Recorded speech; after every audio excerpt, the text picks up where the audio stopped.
बिहार के रोहतास में मजदूर चंदेश्वर चौधरी का मर्डर अब आपराधिक वारदात नहीं रहा, बल्कि सियासत के केंद्र में आ चुका है। दिनारा थाना क्षेत्र के जोगिया गांव में मजदूरी के विवाद से शुरू हुआ मामला मर्डर, आक्रोश, आगजनी और राजनीतिक आरोप प्रत्यारोप तक पहुंच चुका है। एक मजदूर की गोली मारकर जान ले ली गई, फिर शव को छिपाने का आरोप। 36 घंटे तक चली तलाश के बाद नहर से बरामद हुआ शव और उसके बाद भड़का लोगों का गुस्सा।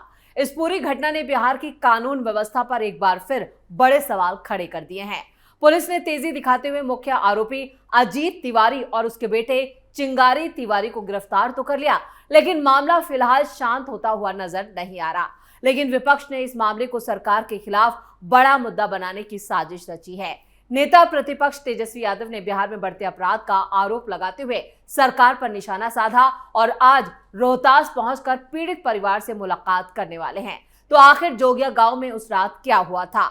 मजदूरी का विवाद कैसे बना मर्डर की वजह? पुलिस की कार्रवाई कितनी प्रभावी रही और तेजस्वी यादव के दौरे से बिहार की सियासत में कितना बढ़ेगा तापमान? इन सवालों का जवाब हम देंगे अपनी इस स्पेशल स्टोरी में। नमस्कार, आप देख रहे हैं स्पेशल स्टोरी। मैं हूं परवीन शेख।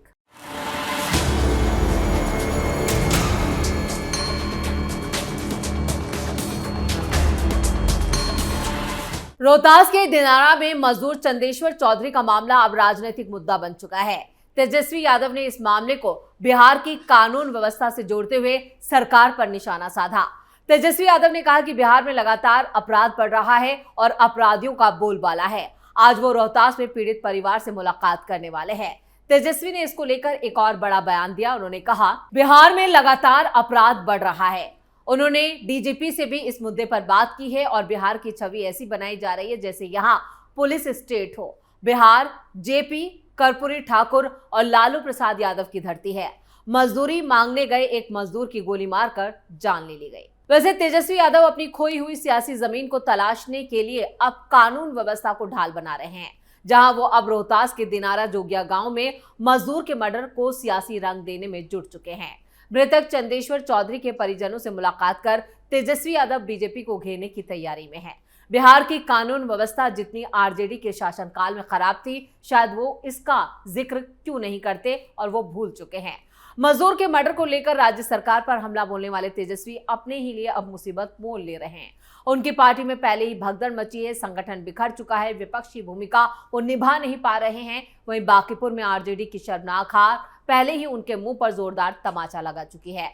चंदेश्वर मर्डर केस में पुलिस की कार्रवाई हो रही है, पुलिस जांच भी कर रही है, आरोपियों की गिरफ्तारी हुई है, एफआईआर दर्ज हो चुकी है। लेकिन उसके बावजूद तेजस्वी इस घटना को बिहार में अपराध की स्थिति से जोड़कर सरकार को घेर रहे हैं।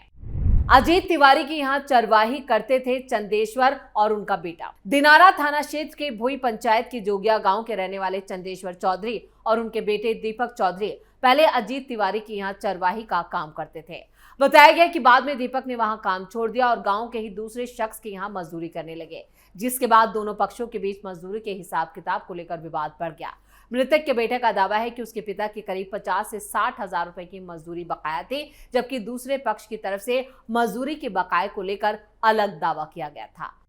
पार्टी के दौरान चंदेश्वर को बुलाने की बात सामने आई। गांव के लोगों के मुताबिक घटना से एक रात पहले अजीत तिवारी की यहाँ पार्टी चल रही थी और डीजे बज रहा था। इसी दौरान चंदेश्वर को बुलाए जाने की बात सामने आई। परिजनों के आरोप के अनुसार बाद में उन्हें बकाया मजदूरी की रकम के सिलसिले में बुलाया गया था। पुलिस इस पूरे घटनाक्रम की जांच कर रही है और घटना से पहले और घटना के बाद वहां मौजूद लोगों की भूमिका की भी जांच की जा रही है, यानी उन लोगों से पूछताछ की जा रही है जो उस रात वहां पर मौजूद थे। मजदूरी लेने पहुंचे चंदेश्वर की गोली मारकर ली गई जान। मृतक के बेटे दीपक चौधरी ने सीधा आरोप लगाया है कि उनके पिता बकाया मजदूरी की रकम लेने अजीत तिवारी के पास गए थे। उनके साथ गांव के केदार चौधरी भी थे। आरोप है कि वहां अजीत तिवारी ने पहले चंदेश्वर के साथ मारपीट की। हालत बिगड़ने पर केदार चौधरी वहां से भाग निकले। इसके बाद अजीत तिवारी ने चंदेश्वर को गोली मारने का आरोप लगाया। दीपक का यह भी आरोप है कि मर्डर के बाद शव को गाड़ी में रखकर वहां से ले जाया गया। हालांकि ये आरोप मृतक के बेटे की तरफ से लगाएंगे। पुलिस का साफ कहना है कि मामले की सभी पहलुओं से जांच की जा रही है और जो अभी तक सबूत सामने आए हैं उनके आधार पर आगे की कार्रवाई की जा रही है। मर्डर के बाद लोगों का फूटा गुस्सा, घर और गाड़ियों में आगजनी। चंदेश्वर के मर्डर की खबर फैलने के बाद जोगिया गांव में गुस्सा काफी फैल गया। गुस्साए लोगों ने आरोपी के घर के अलावा हार्वेस्टर, ट्रैक्टर, कार समेत कई गाड़ियों में आग लगा दी।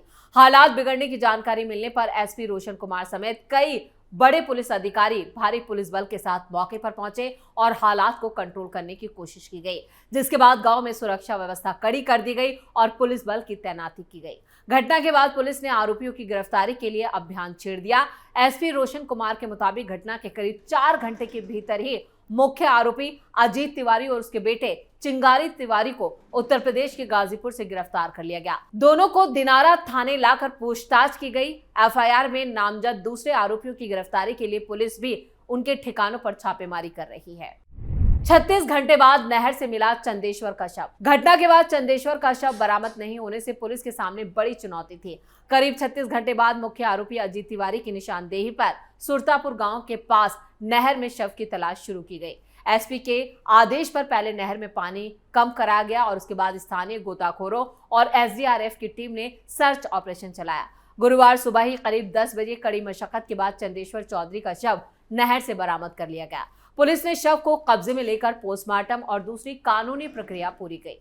मृतक के बेटे दीपक चौधरी के बयान पर दिनारा थाने में 5 नामजद समेत दूसरे आरोपियों के खिलाफ मर्डर की एफआईआर दर्ज की गई है। पुलिस के मुताबिक मामले में नामजद दूसरे आरोपी फिलहाल फरार हैं और उनकी गिरफ्तारी के लिए पुलिस लगातार छापेमारी कर रही है। पुलिस घटना के कारण, मर्डर में शामिल लोगों की भूमिका और शव को नहर तक पहुंचने से जुड़े सभी पहलुओं की जांच में जुटी है। अब मर्डर से ज्यादा बड़ा हो गया है राजनीतिक मुद्दा। चंदेश्वर मर्डर केस अब सिर्फ एक आपराधिक घटना तक सीमित नहीं रह गया है। शव बरामद होने के बाद एफआईआर दर्ज हुई और मुख्य आरोपी पिता और बेटे की गिरफ्तारी के बाद यह मामला राजनीतिक बहस का मुद्दा बन चुका है। तेजस्वी यादव इसे राजनीतिक रंग दे रहे हैं और बिहार में बढ़ते अपराध और कानून व्यवस्था की स्थिति से जोड़ते हुए सरकार पर हमला बोल रहे हैं। उनका रोहतास दौरा इसी मामले को लेकर राजनीतिक रूप से अहम माना जा रहा है। अब नजर इस बात पर रहेगी कि मृतक के परिवार से मुलाकात के बाद तेजस्वी और पुलिस की कार्रवाई को लेकर क्या सवाल उठते हैं।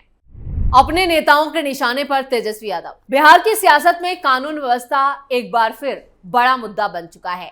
नेता प्रतिपक्ष तेजस्वी यादव रोहतास के दिनारा जिले के जोगिया गांव में मजदूर चंदेश्वर चौधरी के मर्डर को लेकर अब सरकार को घेरने की जुगत लगा रहे हैं। तेजस्वी यादव ने मृतक के परिवार वालों से मुलाकात कर सरकार को घेरने की रणनीति तो बनाई है, लेकिन उससे पहले वो अपनी ही पार्टी में अपने नेताओं के निशाने पर हैं। उन्होंने इस घटना को बिहार में बढ़ते अपराध का उदाहरण बताते हुए राज्य सरकार के कामकाज पर ही सवाल उठा दिए। तेजस्वी यादव का आरोप है कि बिहार में अपराधियों के हौसले बुलंद हैं और आम लोगों की सुरक्षा खतरे में है।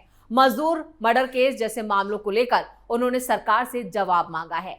आरजेडी इस मुद्दे को जनता के बीच ले जाकर कानून व्यवस्था को लेकर सरकार पर दबाव बनाने की कोशिश करी है। हालांकि तेजस्वी यादव के इस हमले पर सत्ता दल सवाल उठा रहा है। बीजेपी नेताओं का साफ कहना है कि चंदेश्वर चौधरी मर्डर केस में पुलिस ने फौरन कार्रवाई करते हुए एफआईआर दर्ज कर ली है। दोनों मुख्य आरोपी पुलिस की गिरफ्त में हैं। ऐसे में विपक्ष इस मामले को राजनीतिक रंग देने की कोशिश कर रहा है। बीजेपी का आरोप है कि तेजस्वी यादव कानून व्यवस्था के मुद्दे को अपनी राजनीतिक जमीन मजबूत करने के लिए इस्तेमाल कर रहे हैं। सियासी विरोधियों का भी कहना है कि तेजस्वी यादव को अपने कार्यकाल और आरजेडी शासन के दौरान की कानून व्यवस्था पर भी बात करनी चाहिए। विपक्ष लगातार आरजेडी के पुराने शासनकाल को लेकर हमला करता रहा है और उसे जंगल राज की संज्ञा देता रहा है। बीजेपी का तर्क है कि जिन मुद्दों को लेकर आज आरजेडी सरकार को घेर रही है, उन्हीं सवालों पर उसे अपने अतीत का भी जवाब देना चाहिए कि उनके अतीत, उनके शासनकाल में बिहार की क्या स्थिति थी।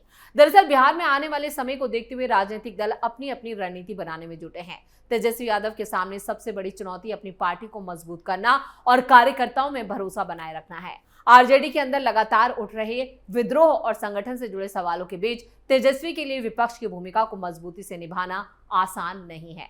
वहीं बांकीपुर विधानसभा सीट पर आरजेडी की हार भी पार्टी के लिए चिंता का मुद्दा बन चुकी है, क्योंकि प्रशांत किशोर एक बड़ी पॉलिटिकल इमेज के साथ उभरे हैं।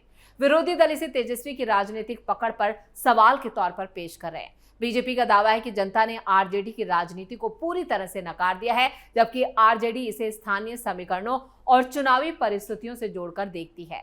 चंदेश्वर चौधरी मर्डर केस अब सिर्फ आपराधिक घटना नहीं रह गया है, बल्कि बिहार की राजनीति में कानून व्यवस्था बनाम राजनीतिक आरोप प्रत्यारोप का मुद्दा बन चुका है। तेजस्वी यादव इसे सरकार की नाकामयाबी के तौर पर पेश करें, जबकि सरकार का दावा है कि कार्रवाई में कोई देरी नहीं हुई है। आने वाले दिनों में ये देखना होगा कि ये मुद्दा सिर्फ राजनीतिक बयानबाजी तक सीमित रहता है या फिर बिहार की सियासत में बड़ा चुनावी मुद्दा भी बनकर उभरता है, क्योंकि तेजस्वी यादव ने यह ठान लिया है कि वो इस पर अब सम्राट सरकार को घेरेंगे। इसलिए वो रोहतास जिले में दौरा कर रहे हैं और पीड़ित परिवार से मुलाकात करने की बात कर रहे हैं।